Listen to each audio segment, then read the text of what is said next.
हाँ तो दोस्तों, इस वीडियो के अंदर हम कॉन्टेलिक इंजीनियर्स के आईपीओ के बारे में बात करेंगे और जानेंगे कि इस आईपीओ के अंदर आपको कितना लिस्टिंग गेन मिल सकता है और आपको इस आईपीओ के अंदर अप्लाई करना चाहिए या नहीं। चलिए शुरू करते हैं। तो देखिए, सबसे पहले हम ये जानेंगे कि ये कंपनी क्या काम करती है। तो देखिए, जो कंपनी है 95 में ये कंपनी स्टार्ट हुई है, यानी कि लगभग 27 से 28 साल ये कंपनी को स्टार्ट हुए हो चुके हैं। देखिए, जो कंपनी है ये कंपनी ईपीसी से रिलेटेड यहाँ पे जो सर्विसेज होती है, यानी कि जो कंस्ट्रक्शन से रिलेटेड यहाँ पे जो सर्विसेज होती है वो ये कंपनी हमें यहाँ पे प्रोवाइड करवाती हुई नजर आती है। अगर हम कंपनी के उसके अलावा भी अगर हम बात करेंगे तो इलेक्ट्रिकल का जो इंस्टॉलेशन होता है, सोलर पावर प्लांट का जो इंस्टॉलेशन वगैरह होता है, तो वैसी सर्विसेज भी हमें यहाँ पे ये कंपनी प्रोवाइड करवाती हुई नजर आती है।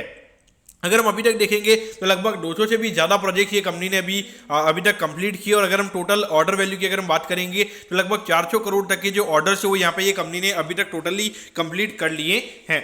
अब अगर हम कंपनी के मेन कस्टमर्स की अगर हम बात करेंगे तो सारी जो बड़ी बड़ी कंपनीज होती है वो हमें यहाँ पे मेन कस्टमर्स कंपनी की नजर आती है। जैसे रिलायंस हो गया, इंजीनियर्स इंडिया हो गया, JSW स्टील हो गया, इंडियन ऑयल हो गया, HPCL, BPCL। तो यहाँ पे जो गवर्नमेंट की कंपनीज हो जाए, जो बड़ी बड़ी प्राइवेट कंपनीज हमें यहाँ पे नजर आती है वो हमें यहाँ पे मेन कंपनी के कस्टमर्स यहाँ पे नजर आते हैं। तो डेफिनेटली देखा जाए तो यहाँ पे जो कंपनी के कस्टमर्स हैं उनका उनकी अगर हम बात करेंगे तो ये काफ़ी स्ट्रॉन्ग कस्टमर्स हमें यहाँ पे नजर आते हैं। इनकी बैलेंस शीट काफ़ी स्ट्रॉन्ग है, तो डेफिनेटली यहाँ पे जो कंपनी को पैसा रिकवर करने में डेफिनेटली यहाँ पे कंपनी को कोई दिक्कत मेरे ख्याल से यहाँ पे नहीं होगी। अब अगर मुश्किल अगर हम देखेंगे तो लगभग 15 स्टेट से ज़्यादा स्टेट्स में यहाँ पे कंपनी का प्रेजेंस हमें यहाँ पे नजर आता है, और निगेरिया के अंदर भी हमें यहाँ पे ये कंपनी काम करती हुई नजर आती है।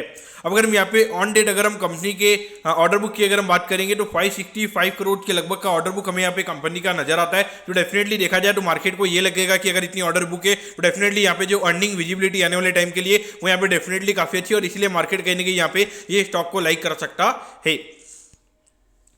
अब अगर हम यहाँ पे ऑब्जेक्टिव की अगर हम बात करेंगे तो देखिए, वर्किंग कैपिटल से रिगार्डिंग यहाँ पे कंपनी का आईपीओ में आता हुआ नजर आ रहा है, और उसके अलावा यहाँ पे जो आईपीओ से रिलेटेड यहाँ पे जो कंपनी का एक्सपेंसेस लगने वाले हैं वो भी कंपनी हमें इसी से यूटिलाइज करती हुई नजर आएगी। तो देखिए, मेनली अगर हम देखेंगे तो इंफ्रा कंपनी में नॉर्मली वर्किंग कैपिटल की रिक्वायरमेंट ही रहती है। तो पॉइंट ऑफ व्यू से देखा जाए तो मेरे ख्याल से कुछ यहाँ पे गलत ऑब्जेक्टिव मुझे यहाँ पे कंपनी का नजर नहीं आता है। अब अगर हम यहाँ पे कंपनी के प्रमोटर्स की अगर हम बात करेंगे तो देखिए, बिहारी लाल रविलाल शाह जी हमें यहाँ पे कंपनी के प्रमोटर नजर आते हैं, और उसके अलावा अमीश बिहारी लाल शाह जी, ये दोनों हमें यहाँ पे कंपनी के प्रमोटर नजर आते हैं। अब अगर हम कंपनी के फाइनेंशियल की अगर हम बात करेंगे तो देखिए, 2006 में लगभग 106 करोड़ के लगभग का कंपनी का रेवेन्यू का नंबर था, फिर ये नंबर हमें 109 करोड़ के लगभग होता हुआ नजर आया था। लेकिन अगर हम रिसेंटली अगर हम बात करेंगे, यानी कि जो मार्च 2023 की अगर हम बात करेंगे तो लगभग 155 करोड़ के लगभग का रेवेन्यू का नंबर हमें यहाँ पे कंपनी का नजर आता है। तो डेफिनेटली अगर हम देखेंगे तो ग्रोथ वाइज यहाँ पे कंपनी की ग्रोथ हमें यहाँ पे अच्छी नजर आती है। अगर हम प्रॉफिटेबिलिटी की बात करेंगे तो यहाँ पे 1 करोड़ 90 लाख से लगभग 7 करोड़ 77 लाख रुपीज के लगभग का प्रॉफिट का नंबर यहाँ पे कंपनी का हुआ है। अगर हम मार्जिन वाइज अगर हम बात करेंगे, हार्डली 4-5% के लगभग का मार्जिन का नंबर हमें यहाँ पे नजर आता है। लेकिन फिर भी अगर हम देखेंगे तो यहाँ पे जब ये जो नॉर्मली इंफ्रा कंपनी होती है इनका मार्जिन नॉर्मली कम रहता है, खास करके जो कंस्ट्रक्शन कंपनी होती है उनका मार्जिन काफी कम रहता है। लेकिन अगर यहाँ पे रेवेन्यू ग्रोथ अगर अच्छा रहता है तो उसकी वजह से आने वाले टाइम पे थोड़ा बहुत यहाँ पे ऑपरेटिंग लेवरेज का फायदा यहाँ पे कंपनी को मिल सकता है।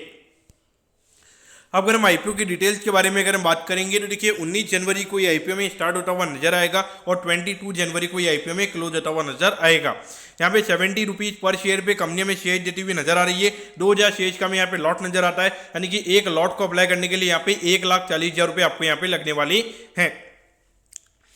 अब अगर हम इश्यूज की अगर हम बात करेंगे तो देखिए, 28 करोड़ 70 लाख रुपीज के लगभग का आईपीओ में यहाँ पे नजर आता है। अगर हम रिटेल कोटा की अगर हम बात करेंगे, अराउंड 33% के लगभग का रिटेल कोटा में यहाँ पे नजर आता है, यानी कि लगभग 9 से 10 करोड़ के लगभग का रिटेल कोटा में यहाँ पे कंपनी का नजर आता है। तो मेरे ख्याल से लगभग 2 से 2,500 करोड़ की डिमांड मेरे ख्याल से आईपीओ की रहेगी, यानी कि लगभग 200 से 250 गुना मुझे मेरे ख्याल से यहाँ पे रिटेल कोटा के अंदर हमें ये आईपीओ सब्सक्राइब होता हुआ नजर आएगा।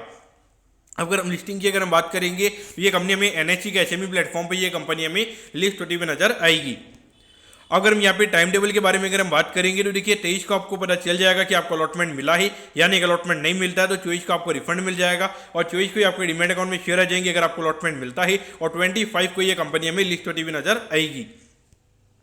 अब एट द एंड अगर हम वैल्यूएशन के पैरामीटर्स की अगर हम बात करेंगे तो देखिए हार्डली 105 करोड़ के मार्केट कैप पे ये कंपनी का आईपीओ में आता हुआ नजर आ रहा है। तो अगर हम पिछले साल की अर्निंग के हिसाब से अगर हम बात करेंगे लगभग 13-14 के पी रेशियो पे ये कंपनी का आईपीओ में आता हुआ नजर आ रहा है। लेकिन एक अच्छी बात ये कि यहाँ पे कंपनी के पास में 500 करोड़ से ज्यादा की ऑर्डर बुक है, तो उसके हिसाब से मार्केट को ये लगेगा कि यहाँ पे जो अर्निंग विजिबिलिटी है वो यहाँ पे काफी अच्छी नजर आती है। तो उसकी वजह से यहाँ पे जो लगभग 13 के लगभग का पी चल रहा है उसमें स्कोप रहता है कि लगभग 20 से 25 के लगभग का जो पी रेशियो वो यहाँ पे मार्केट आने वाले टाइम पे ये कंपनी को देता हुआ नजर आ सकता है। मेरे ख्याल से देखा जाए तो ये ईपीसी वाली जो कंपनी है खास करके अभी मार्केट में मार्केट फैंसी सेक्टर भी हमें यहाँ पे नजर आता है। तो उस पॉइंट ऑफ व्यू से देखा जाए तो डिमांड यहाँ पे अच्छी रहेगी और यहाँ पे आईपीओ भी इतना बड़ा नहीं है, तो यानी कि जो फ्री फ्लोट रहेगा वो भी इतना ज्यादा यहाँ पे मार्केट में नहीं रहने वाला है। तो इस पॉइंट ऑफ व्यू से मेरे ख्याल से यहाँ पे लिस्टिंग इनके लिए डेफिनेटली अप्लाई करना चाहिए। और अगर लगभग 40-50% से नीचे के प्रीमियम पे अगर ये कंपनी लिस्ट होती है तो वहाँ पे मेरे ख्याल से 5 से 6 महीने के व्यू से भी यहाँ पे ये कंपनी को खरीदा जा सकता है। तो ये मेरा पॉइंट ऑफ व्यू रहेगा। तो मेरे ख्याल से डेफिनेटली आपको यहाँ पे लिस्टिंग इनके लिए अप्लाई करना चाहिए। मुझे लगता है कि लगभग 40-50% के प्रीमियम पे ये कंपनी हमें लिस्ट होती हुई नजर आएगी। तो point of view definitely listing इनके लिए अप्लाई करना चाहिए। और उसके अलावा मेरे ख्याल से अगर बाई चांस 50% से कम के प्रीमियम पे अगर ये कंपनी लिस्ट होती है तो वहाँ पे मेरे ख्याल से डेफिनेटली वैल्यू रहेगी। तो उसके हिसाब से 5 से 6 महीने के व्यू के हिसाब से भी यहाँ पे ये लिया जा सकता है। लेकिन डेफिनेटली अगर आप वॉलेटिलिटी को हैंडल कर सकते हो, देखिए बाई चांस अगर ये स्टॉक खुलता है तो वहाँ पे अगर थोड़ी सेलिंग ज़्यादा रहती है तो 1-2 लोअर सर्किट आपको देखने को मिल सकते हैं। तो अगर आप वो चीज़ों को अगर बाई चांस अगर आप लेते हो और अगर 1-2 लोअर सर्किट लगते हो तो फिर भी अगर आप हैंडल कर सकते हो तो मेरे ख्याल से आपने वहाँ पे लिस्टिंग के बाद में पोजीशन बनानी चाहिए। क्योंकि आपको पता होना चाहिए कि बहुत ज़्यादा एसएमई कंपनी जो होती है वो 20-30% मिनिमम पहले गिरती है, फिर उसके बाद में हमें वहाँ पे रिकवरी आती हुई नजर आती है। तो पॉइंट से अगर आप थोड़ी वॉलेटिलिटी अगर आप हैंडल कर सकते हो कि जब लोअर सर्किट लगेगा आप बेच नहीं पाओगे, तो इस पॉइंट से आपने इसे देखना चाहिए। तो दोस्तों मैं बोल रहा हूँ कि एक इंजीनियर्स के आईपीओ के बारे में आपको सब कुछ समझ में आ गया होगा। अगर आपकी कोई भी क्वेरीज है आप कमेंट कीजिए, मैं जरूर आपके कमेंट पर रिप्लाई करूंगा। ओके दोस्तों, thank you, have a nice day.